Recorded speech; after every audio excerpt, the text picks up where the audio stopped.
السلام علیکم. جمیل قریشی یم د قریشي ګرافیک چینل څخه. ملګرو تېره ورځ زموږ او ستاسې درس و. نن ورځ درس مو دی لوګو ډیزاین. په تېره ورځ کې موږ او تاسې د Adobe Illustrator Tools Box ویلي وو. د هغه څخه وروسته مو رولز آف ډیزاین ویلي وو چې دوهم قانون دی، دوهم درس دی. نن دریم درس لوګو ډیزاین دی. په Adobe Illustrator کې د لوګو ډیزاین کولو لپاره مهم اصول. په Adobe Illustrator کې د ډیزاین لوګو لپاره مهم اصول څه دي؟ په Adobe Illustrator کې د لوګو ډیزاین لپاره مهم اصول ډېر دي، خو ما تاسو ته شپږ داسې مهم اصول راخیستي دي چې نور ټوله پکې توضیح کېږي.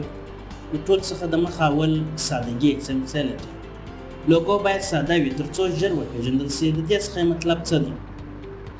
دغه لوګو د ګوره دا دواړه یو لوګو دي. دا مازې موکپ سوی ده او دا خپل اصلي فایل دی.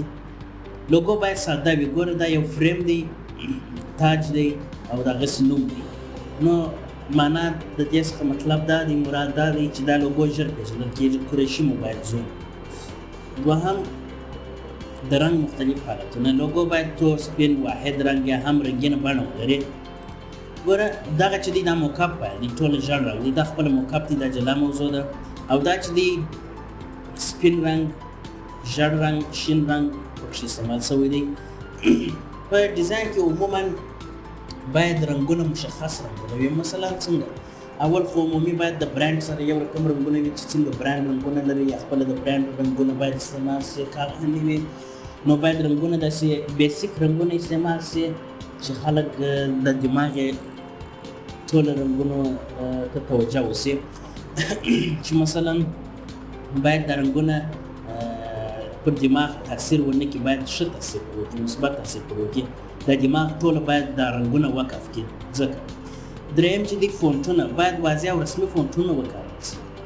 په ډیزاین کې عموم باید واضح رنګونه فونټونه وکارول شي. که چیرې په ډیزاین کې رنګونه فونټونه واضح نه وي نو هغه ډیزاین بیا سم نه توضیح کېږي، نه هم څوک په پوهېږي او نه هم څوک په پیدلی شي.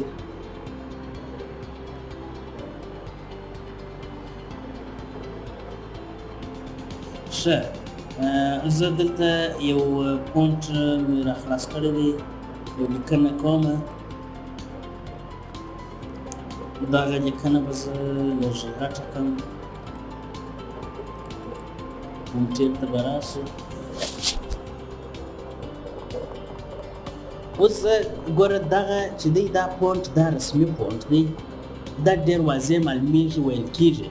که چیرې زه دا فونټ ته تغییر ورکړمه، داسې یو فونټ ورکړمه چې نه ویل کېږي، نو هغه فونټ په ډیزاین کې باید هېڅ هم استعمال نه شي. ګوره لکه مثلا دغه فونټ یا هم دغه فونټ یا هم لاندې نور فونټونه شته.